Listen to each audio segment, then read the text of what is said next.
Hallo. Hallo zur Session Radkultur für Kinder, Cycling Culture for Children.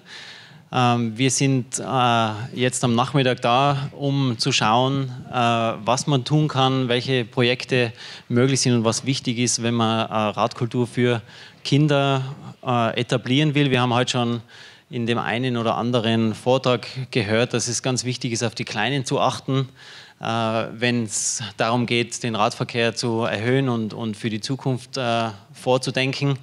Mein Name ist Florian Lorenz, ich bin von einer NGO, die heißt Smarter than Car, und mich interessiert ganz besonders, wie Kinder auch smarter werden können, damit sie später nicht ans Auto als das höchste der Gefühle glauben. Wir haben heute 4 Vortragende bei uns, die zu verschiedenen Themen was sagen werden, zur Infrastruktur, wie Radfahren in die Natur von Kindern passt oder eben vielleicht auch nicht passt oder auch ins soziale Umfeld, wie man Kampagnen und Wettbewerbe machen kann und auch wie man quasi Schulungen extra für Kinder anbieten kann. Und I'm switching to English because our first presenter is coming from the UK to us. It's Simon Le Good. He's the transport planner from the Richmond and Wandsworth Council in London. Please give a round of applause for Simon and his talk.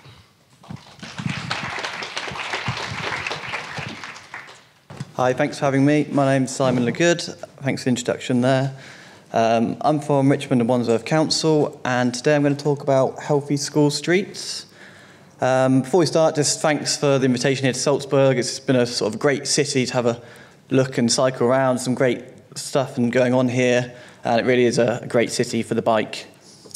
Today I'm going to talk about school streets. It might have similar things across Europe, known as car-free zones around schools. But I'm going to pick up examples mainly from the UK and mainly across London, and areas such as Camden, Hackney, and all parts of other parts of boroughs as well in London. So the problem here in the UK is, as you can see, the average journey to school is just 2.5 kilometres. But modal share, which is data there from 2017, we've got 44% walking, just 2% cycling, public transport 17%, and car 35%. Now the colours in red there are numbers which are decreasing. So from the data from the last 20 years shows that these figures are falling, whereas the colour there for the car, 35%, that number is actually increasing. The problem, we all know about inactivity, air pollution and congestion. For London, 8 out of 10 children are not getting the recommended physical activity level, and 1 in 3 children are actually in year 6 are obese. There's lots, in particular in London, around air pollution. It's become a sort of very popular topic of discussion amongst politicians as well as local authorities. 802 schools, nurseries and colleges are based in areas where nitrogen dioxide breaches the EU limits. And there's also congestion, so in particular congestion outside school gates is a big problem. A quarter of London's morning traffic is made up of the school run. That equals 254,000 cars. And the final point there about less freedom and independence. If we go to the next slide. This is a this map's actually from the Daily Mail. I don't often resort to the Daily Mail for transport-related items, but this is a map of Ed. Let me just point it up here. So Ed is the son. This is a map of 8-year-old's journey. So you can see Ed's great-grandfather used to travel this, or was allowed to travel this distance. And where he travelled, we used to walk 6 miles to go fishing. Ed's grandfather, also aged 8, would be allowed to travel this distance. And Ed's mother, Vicky, would be allowed to travel this distance. And Ed is now just allowed to travel the 300 yards to the end of this road. And that's largely because of a lot of vehicle-dominated roads and the impact that has on this journey, particularly to school. So yeah, loss of kids' freedom is also a big problem. This is sort of a common scene outside many of London's schools, and these are some sort of the headlines coming out of those. As you can see, it's not conducive to walking and cycling, a lot of car-dominated areas. And if we just flick to that video there at the bottom,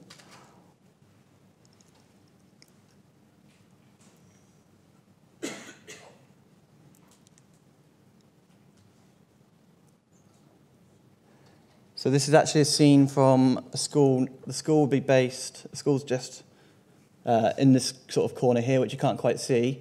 And this is a school which I'm going to come on and talk about in a bit, based in Hackney in central London.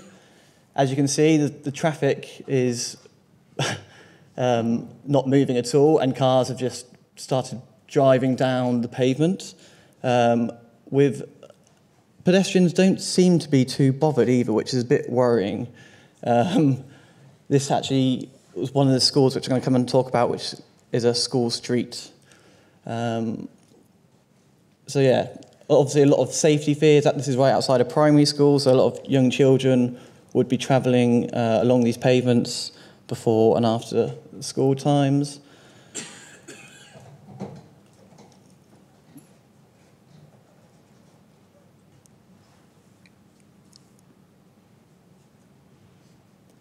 Great, thanks for that. And so, introducing school streets. School streets actually started in Edinburgh, or the UK anyway, started in Edinburgh 3 years ago, and it's something now that a lot of London boroughs and local authorities are looking at. Particular school streets are ones that started in Camden, Hackney, Hounslow as well, also included. And the idea of school streets is to temporarily close the road outside the school, so it becomes pedestrian and cycle only, and these usually for an hour before and after the school opening and closing times. So this is sort of more of what the schools would look like at these times. Pictures here. This one's Hackney, and the second one here is in Camden.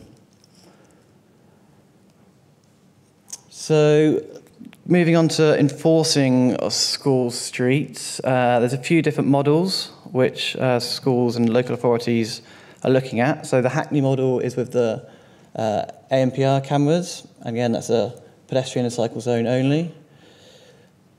Oh, go back one. Camden is actually using physical bollards, so those bollards pop up during those school street times. So there's actually a physical measure there for that one. And Solihull is using sort of more social pressure, so they're a lot of sort of engagement with the school children and parents themselves. So there's no physical infrastructure with that one, unlike the Hackney and Camden models.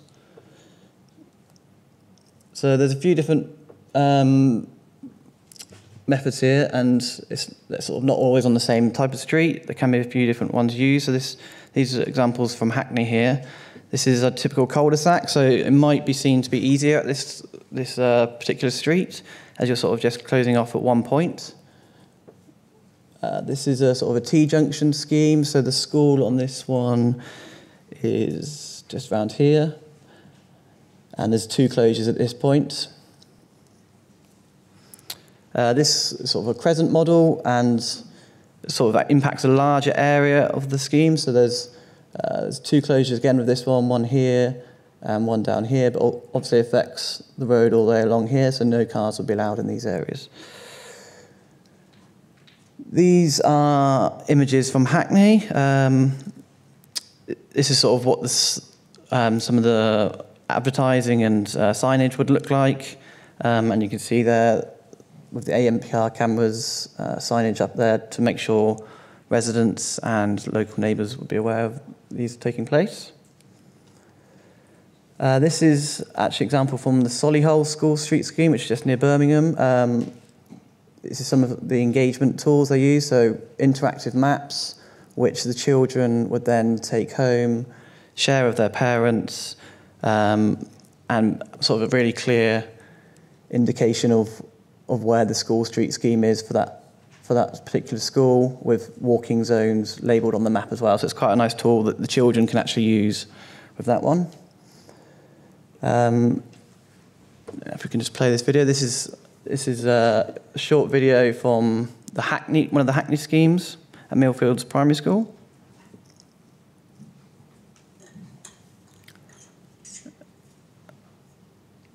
Is there sound with this at all? Great scheme that has made us all feel safer coming to work and to school. So they've basically closed the roads around school to cars. So there's less pollution and there's less noise, there's less chaos, it's calmer coming to school, we've got time to talk to the parents. It's just been great all round, really.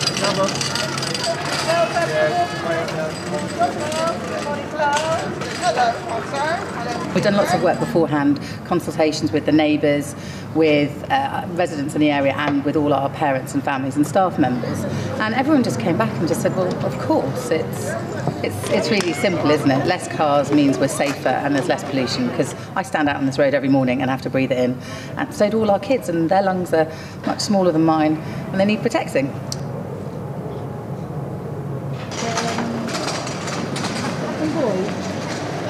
We haven't had anyone who hasn't respected it. We've had some parents or some car users that haven't noticed the sign, and so at the beginning we've kind of given people time to get used to the new system and said, you know, it is there, you will get a fine.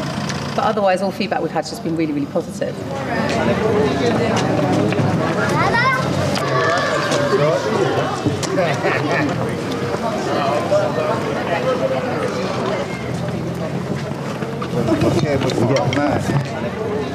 To protect children going to school at certain times, and also to stop polluting around this area when children are trying to walk to school. It's just unhealthy.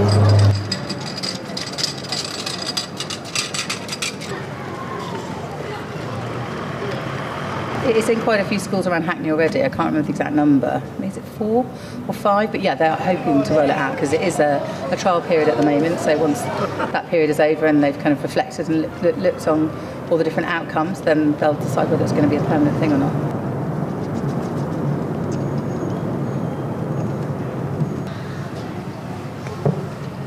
Yeah, I think it's great, obviously, to have the to not have the cars in the area here. It's been really, really positive when I bring the kids to school. So I'm totally for it, because the volume of children going to school in the mornings, travelling along these pavements, is a lot of children and too many cars. And there has been accidents. If we all done the right thing, we'd be okay. So keep up the good work with the school. Thank you.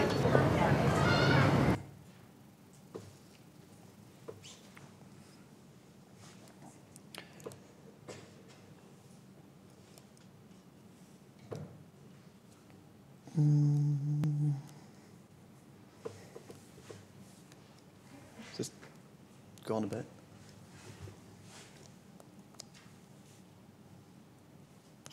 There we go. So that was one of the schemes in Hackney. This is some data we've got back from one of the schemes in Camden. These schemes are all fairly new, so a lot of them are sort of in the last 2 years. So it's a process of collecting data and sharing amongst local boroughs and authorities.